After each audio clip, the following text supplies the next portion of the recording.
the evolution of dating and sexual norms for Black women as portrayed on popular television.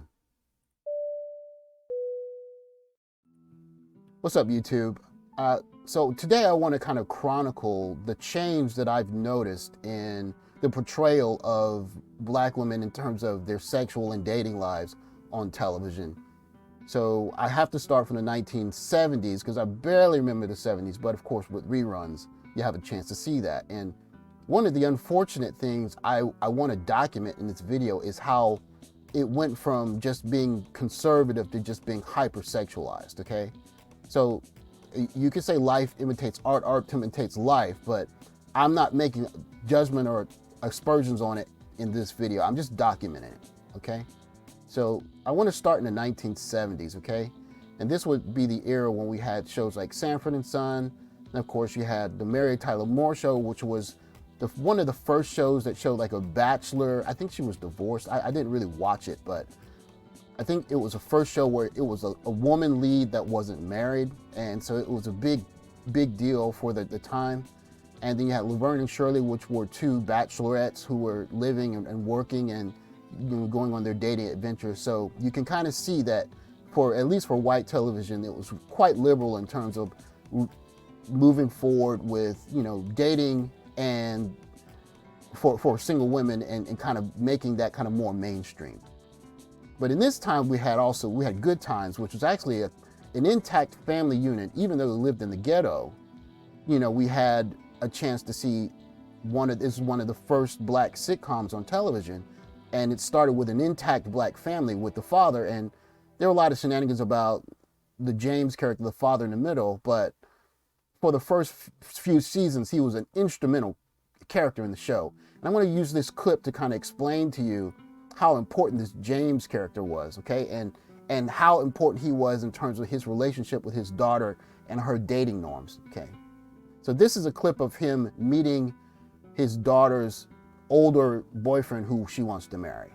And he's vetting him.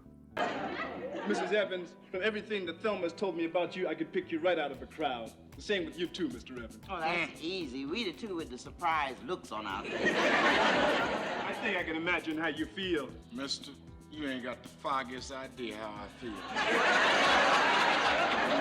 What my husband is trying to say is, we don't know what to say.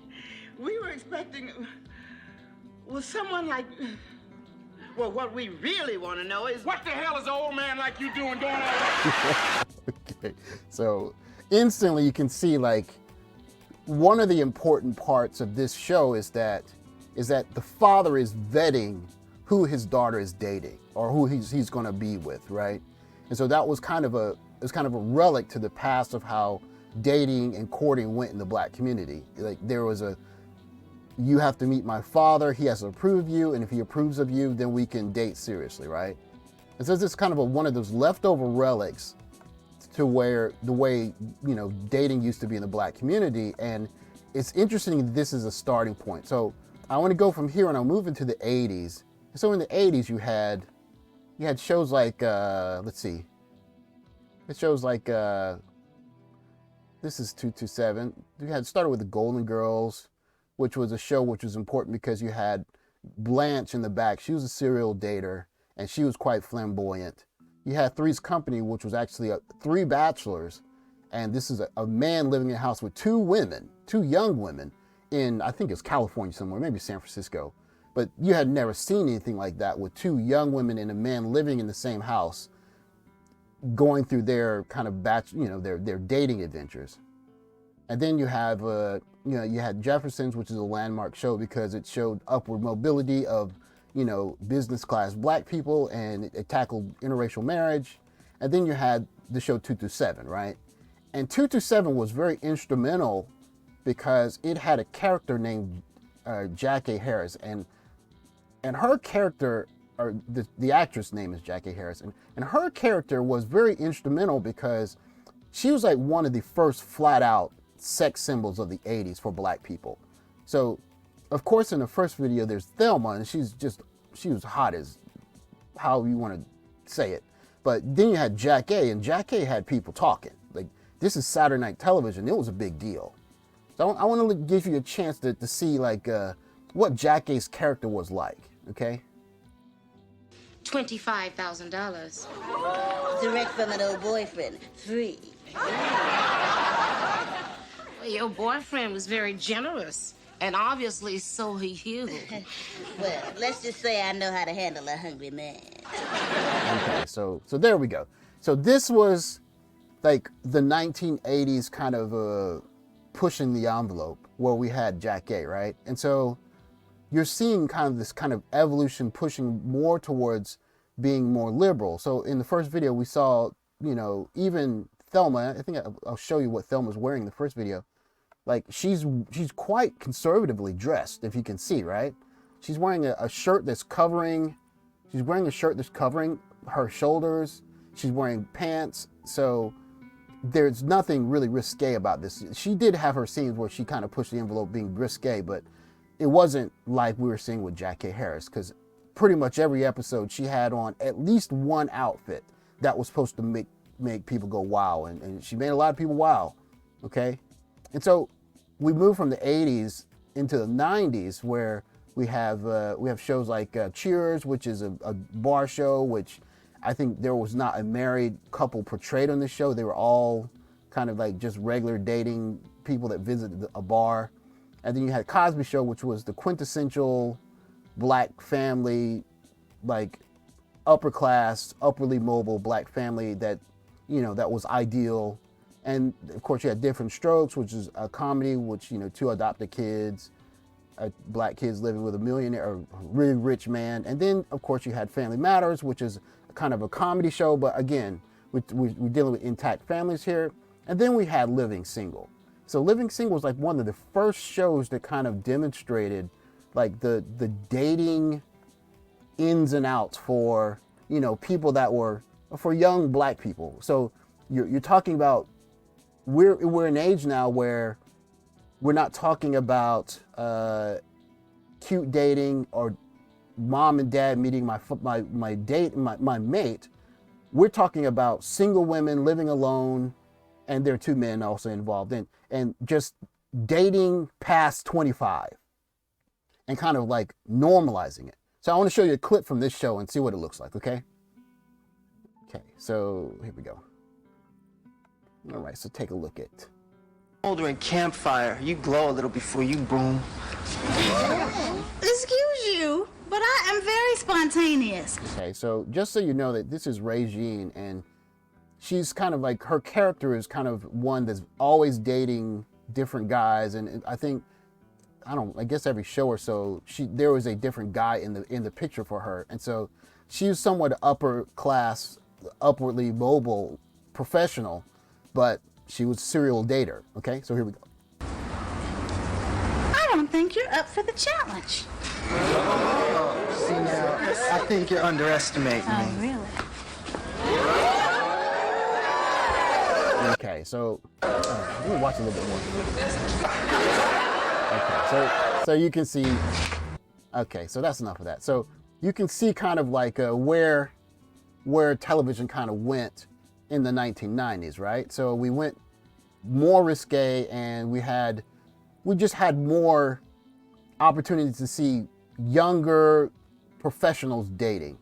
And so the show goes through a lot of ins and outs of the difficulties of all of that. But what's interesting about this show is that there was no point in the show where they were kind of trying to establish family. There was no family in the show. The friends were the family. And so, of course, this was the precursor to Friends, and where that show came from. As a matter of fact, the show, Friends, was copied pretty much verbatim from this show.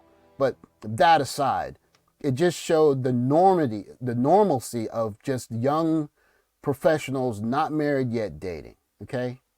And so then we moved into the 2000s. I think that's the 2000s is kind of where things just kind of went off the rails. And so we had Love and Hip Hop Atlanta, and we had what's the other show? Oh yeah, we had Girlfriends, right? And so I want you to see the leap in like the amount of risque that went from the 2000s, from the 1990s to the 2000s. Okay, so this is a clip from, and by the way, I think the show premiered on September 11th of 2000. So this is like at the very beginning of the 2000s, okay? And here we go. How do you feel about when you valet? Don't blaspheme, Lord Jesus. It reminds me that I am here for a higher purpose, and so am I. Okay, so this is a group, the 4 girls or 4 ladies they're at a beach, and I think it's a nude beach. And so the episode is about them going to a nude beach for the first time. So here we go. Joan, you are not going to do it. Do it, Joan! Don't do it, Joan. I did it! I'm naked! I'm naked! And little Jesus wept.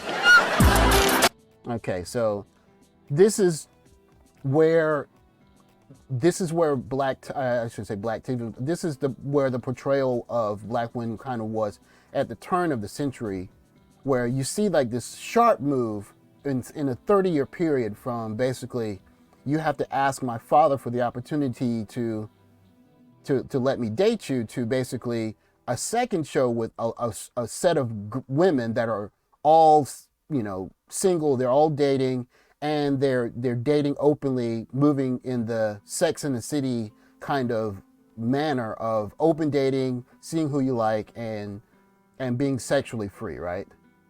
And so I'm going to round this out with this clip, and this is Love and Hip Hop Atlanta. And when I say that after the 2000s it went off the rails, what I'm really saying is that the guardrails were removed. So we basically went from some kind of rules and kind of how should I say, a proper way of dating and a proper way of looking at how important it is to be with the person you are and what's the procedure for that. And then it went to basically just, I'll just let you see it. It went to this. Mimi's sex tape came out today, and I decided to go to Erica's so we can watch it together. It's gonna be really hard to watch this, but my friend is making national news. I really need to see how far Mimi's willing to go. Okay, so you can see, of course I'm not gonna show you that part. They didn't show it in the show, but you can see that if you know this television show, you know what happened. This is a character, Mimi, and she was dating a popular producer, and I think they broke up, but they have a child together, and then so she got a new boyfriend, and the new boyfriend and her decided to make a sex tape, and they released the sex tape, and this is their reaction when they saw it. Oh, wow. Oh, wow. Oh, wow. Oh, wow. Okay, so we'll stop it there. So I wanted to make this video to kind of detail the kind of change that we've seen, especially in this 40-year period, 70s, 80s, I'm 40, in my 40s. So in this 40-year period, we've seen this drastic change for what is deemed acceptable, right? And so it's quite unfortunate in my opinion, because if young girls today had a chance to see just different behavior, they have an opportunity to mimic it. And I think we always say how art imitates life and life imitates art. I think this is one of those situations where we could possibly see a different behavior if women and young girls were seeing different images on television. Unfortunately, they're not seeing that. And so in the 2000s, when I say things that kind of come off the rails, this is kind of what I'm alluding to. And so with that, I just want to say thank you guys for watching the video. Please like and subscribe, and keep your eye out for new videos, and click that notification bell. And thank you for watching. Catch you on the next one.